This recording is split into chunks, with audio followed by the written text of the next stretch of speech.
Imagina uma pessoa acostumada a resolver problemas com lógica, cálculo e controle, alguém que estudou engenharia, que construiu a própria vida com base em planejamento e previsibilidade, mas que ao mesmo tempo escolheu por vontade própria se colocar repetidamente em ambientes onde nada disso é garantido. Essa é a contradição que define Aron Ralston, porque antes de tudo o que aconteceu, ele não era apenas um aventureiro, ele era alguém que acreditava profundamente na própria capacidade de lidar com situações difíceis. No início dos anos 2000, esse tipo de perfil era cada vez mais comum nos Estados Unidos. Pessoas com formação, carreira e estabilidade buscavam na natureza uma forma de sair da rotina controlada das cidades. Não era apenas lazer, era quase uma necessidade de experimentar algo real, algo imprevisível, onde o resultado não dependia apenas de planejamento, mas da capacidade de reagir ao que não podia ser previsto. Regiões como Utah se tornaram símbolos desse tipo de experiência, com seus canyons estreitos, formações rochosas antigas e uma sensação constante de isolamento. Aaron se encaixava perfeitamente nesse contexto. Ele era engenheiro mecânico, tinha uma carreira estruturada, mas passava grande parte do tempo livre explorando montanhas, trilhas e canyons. Ele não fazia isso de forma superficial. Havia um compromisso com esse estilo de vida, uma busca por desafio e por superação pessoal. Ele estabelecia metas, se colocava em situações exigentes e, ao longo do tempo, foi acumulando experiências que reforçavam a confiança que tinha em si mesmo. Essa confiança, no entanto, vinha acompanhada de escolhas específicas. Uma delas era explorar sozinho. Para muitas pessoas, isso poderia parecer arriscado, mas dentro daquele meio era algo relativamente comum, principalmente entre quem já tinha experiência. A ideia era simples, depender apenas de si mesmo, sem interferências, sem limitações externas. Ao mesmo tempo, essa escolha eliminava qualquer margem de erro, porque em caso de acidente, não haveria ninguém por perto. No final de abril de 2003, ele decide viajar para Utah, uma região que já conhecia e que oferecia exatamente o tipo de desafio que ele buscava. Entre os vários locais possíveis, ele escolhe o Blue John Canyon, um canyon estreito, com passagens apertadas, paredes altas e trechos onde o corpo precisa se encaixar com precisão para conseguir avançar. Não era um lugar movimentado, nem preparado para visitantes ocasionais. Era um ambiente bruto, onde a natureza não oferece facilidades. Antes de sair, ele não informa com precisão para onde está indo. Não deixa um roteiro detalhado, não estabelece um horário claro de retorno. Isso não era incomum para ele, fazia parte da forma como costumava explorar esses lugares. Naquele momento, essa decisão não parecia ter grande importância, mas ela eliminava qualquer possibilidade de resgate rápido caso algo desse errado. No dia 26 de abril, ele inicia a exploração. O início segue como tantas outras vezes. Ele caminha pelo terreno, entra nas formações rochosas, avança pelos trechos mais estreitos do canyon. O ambiente é silencioso, isolado e exige atenção constante. Cada movimento precisa ser calculado, cada apoio precisa ser confiável, porque o espaço é limitado e qualquer erro pode ter consequências. Em determinado ponto do percurso, ele começa a descer por uma fenda estreita entre as rochas. É um movimento comum dentro daquele tipo de ambiente, algo que ele já havia feito antes. Ao se apoiar em uma pedra, ele acredita que ela está firme, que pode sustentar o peso dele. Mas essa avaliação, feita em questão de segundos, não se confirma. A rocha se solta de forma repentina, desliza junto com ele e, no impacto, prende o braço direito dele contra a parede do canyon. Tudo acontece muito rápido, sem tempo para reação. Em um instante ele está em movimento, no outro está completamente imobilizado, com o braço preso por uma pedra de grande peso, encaixada de forma que impede qualquer tentativa simples de se libertar. Nos primeiros segundos, a reação é imediata. Ele tenta puxar o braço, tenta se mover, tenta empurrar a rocha. Ainda existe a expectativa de que aquilo possa ser resolvido com força ou com alguma manobra diferente. Mas à medida que ele tenta e não consegue, a percepção começa a mudar. A pedra não se move, o braço não sai e o espaço ao redor não oferece alternativas fáceis. É nesse momento, ainda no início de tudo, que a situação deixa de ser um acidente controlável e passa a ser algo muito maior.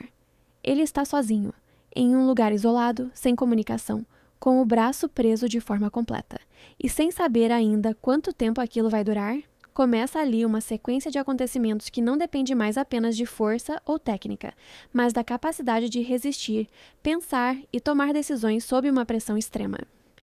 As horas continuam avançando lentamente, e conforme a luz do dia vai diminuindo dentro daquele espaço estreito de rocha, Aaron começa a entender que aquela não seria apenas uma situação difícil, mas uma provação prolongada. Quando a primeira noite chega, o frio do deserto começa a tomar conta. A temperatura cai de forma significativa, e ele está ali, imobilizado, sem conseguir mudar de posição, com o braço direito completamente preso e o resto do corpo tentando se adaptar àquele espaço. Desconfortável. Dormir não é exatamente possível. O que acontece são pequenos momentos de exaustão em que o corpo cede por alguns minutos, mas a dor, o frio e a posição fazem com que ele acorde repetidamente. Mesmo assim, durante essa primeira noite e nas primeiras horas do dia seguinte, ele ainda mantém uma mentalidade ativa de resolução de problema. Ele testa possibilidades, analisa o ambiente, tenta usar o que tem ao alcance. Ele posiciona os pés contra as paredes do cânion e tenta fazer força para deslocar a pedra. Usa o corpo como alavanca, tenta girar o braço de diferentes formas, mesmo com dor intensa. A rocha, no entanto, permanece completamente estável, encaixada de uma maneira que transforma qualquer tentativa em esforço inútil. Quando o segundo dia começa de fato, a realidade física começa a pesar mais. A água, que já era pouca, passa a ser controlada com extremo cuidado. Ele toma pequenos goles, tentando prolongar ao máximo aquele recurso. A comida também é mínima e rapidamente deixa de ser prioridade, porque a sede se torna o principal problema. O corpo começa a dar sinais de desgaste, os músculos cansam, a energia diminui e a mente precisa trabalhar mais para manter o foco.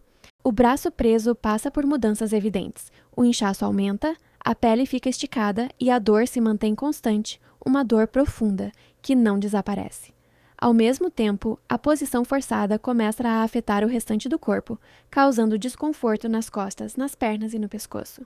Ele não consegue se mover o suficiente para aliviar a pressão, e isso vai acumulando ao longo das horas. Durante esse segundo dia, ele começa a alternar entre tentativas físicas e momentos de reflexão. Ele pensa em possibilidades, calcula cenários, considera quanto tempo poderia resistir com a quantidade de água que tem. Também começa a perceber o impacto de não ter avisado ninguém sobre o trajeto exato que faria. Essa constatação não é imediata, mas vai se tornando mais clara conforme o tempo passa e nenhuma ajuda aparece. Em alguns momentos, ele utiliza a câmera que carregava para registrar o que está acontecendo. Esses registros não são apenas relatos. Eles funcionam como uma forma de manter a sanidade, de organizar os pensamentos e também de deixar algo para trás caso não sobrevivesse. Ele fala com a família, tenta explicar a situação e demonstra uma mistura de lucidez e desgaste emocional. Quando a segunda noite chega, o corpo já está mais fraco. O frio retorna com intensidade e a capacidade de resistir a ele é menor. A falta de sono acumulada começa a afetar o raciocínio. Ainda assim, ele continua tentando manter algum controle mental sobre a situação, evitando entrar em pânico. No terceiro dia, a condição física se deteriora de forma mais evidente. A desidratação começa a se manifestar com mais força. A boca fica extremamente seca, os lábios racham e a sensação de sede se torna constante. A energia está muito reduzida e até mesmo pequenos movimentos exigem esforço.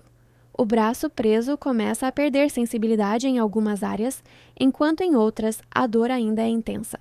É nesse momento que ocorre uma mudança importante no padrão de pensamento. Até então, ele estava focado em escapar sem causar dano permanente ao próprio corpo. Agora, começa a considerar alternativas mais extremas. A ideia de amputar o próprio braço surge de forma mais concreta, ainda acompanhada de dúvida e resistência. Ele analisa o canivete que possui e percebe que não seria capaz de cortar o osso com facilidade, o que faz com que a ideia pareça impraticável naquele momento. O isolamento também se intensifica psicologicamente. Não há qualquer sinal de outras pessoas, nenhum som diferente, nenhuma mudança no ambiente. O tempo parece se alongar e a mente começa a oscilar entre momentos de clareza e momentos de confusão. Ele continua falando sozinho em alguns momentos como forma de manter o foco e evitar o desespero. Ao longo do terceiro dia, ele continua tentando mexer na rocha, mesmo sabendo que as chances são mínimas. Essas tentativas já não têm a mesma força do início, mas representam uma forma de não desistir completamente. Ao mesmo tempo, ele grava mais mensagens, algumas com tom mais definitivo, como se estivesse se despedindo. Quando o quarto dia começa, a situação já é crítica. A água praticamente acaba e a desidratação atinge um nível severo. O corpo está extremamente debilitado e a mente começa a ser afetada de forma mais perceptível. Ele passa a ter dificuldade de concentração e os pensamentos ficam menos organizados. Em um momento de necessidade extrema, ele chega a utilizar a própria urina como tentativa de prolongar a hidratação. O braço preso já apresenta sinais avançados de comprometimento. A falta de circulação por tanto tempo causa danos severos ao tecido. A dor já não é constante como antes, o que não significa melhora, mas sim perda de função nervosa em algumas áreas. Isso altera a forma como ele percebe o próprio corpo, tornando a ideia de amputação um pouco mais concreta. Durante esse quarto dia, a noção de tempo fica ainda mais distorcida. Ele entra em estados de exaustão profunda, alternando entre momentos de consciência e momentos de quase delírio. Mesmo assim, a ideia de que precisa fazer algo definitivo começa a se consolidar. Esperar já não parece uma opção viável. Quando o quinto dia chega, ele já está no limite físico e mental. O corpo está extremamente enfraquecido e a sobrevivência depende de uma decisão imediata. É nesse momento que ocorre uma percepção crucial. Ao tentar movimentar o braço de uma forma diferente, ele entende que poderia quebrar os próprios ossos utilizando a alavanca contra a rocha. Essa percepção muda completamente o cenário. A partir daí, ele toma a decisão de agir. Utilizando o posicionamento do corpo e a estrutura ao redor, ele aplica força até conseguir fraturar os ossos do antebraço. Esse momento é decisivo, porque torna possível a amputação com o canivete que possui. Sem isso, a tarefa seria inviável. O processo de amputação é longo e exige um nível extremo de concentração. Mesmo com parte da sensibilidade comprometida, ainda há dor significativa. Ele precisa cortar pele, músculos e tendões com uma ferramenta simples, sem qualquer condição adequada. Cada etapa exige esforço físico e controle mental para continuar. Parar no meio do processo não seria uma opção. Depois de conseguir se libertar, a situação ainda é extremamente grave. Ele está ferido, desidratado e com perda de sangue. Rapidamente improvisa um torniquete para conter a hemorragia, utilizando os recursos que tem. Mesmo em estado crítico, ele entende que precisa sair dali imediatamente. Ele então inicia a saída do cânion. O terreno é difícil, exige escalada, equilíbrio e precisão. Em determinado ponto, ele precisa descer uma altura considerável utilizando cordas, algo que em condições normais já exigiria atenção e que naquele estado se torna extremamente arriscado. Ainda assim, ele consegue completar essa etapa. Após sair da área mais estreita, ele continua caminhando pelo deserto. O corpo está no limite, mas a necessidade de encontrar ajuda mantém ele em movimento. Depois de algum tempo, ele encontra outras pessoas que estavam na região. Essas pessoas percebem a gravidade da situação e ajudam a acionar o resgate. A partir daí, ele é retirado do local e levado para atendimento médico. Passa por cirurgias e inicia um longo processo de recuperação. Contra todas as probabilidades, ele sobrevive a uma situação que começou com um acidente simples e evoluiu para uma das histórias mais extremas de sobrevivência já registradas. O que impressiona em toda essa sequência não é apenas o ato final que permitiu a sobrevivência, mas a progressão lenta e implacável de cada etapa, cada dia trazendo um novo nível de desgaste, cada decisão sendo tomada com base em um corpo que falhava e uma mente que precisava continuar funcionando mesmo sob pressão extrema.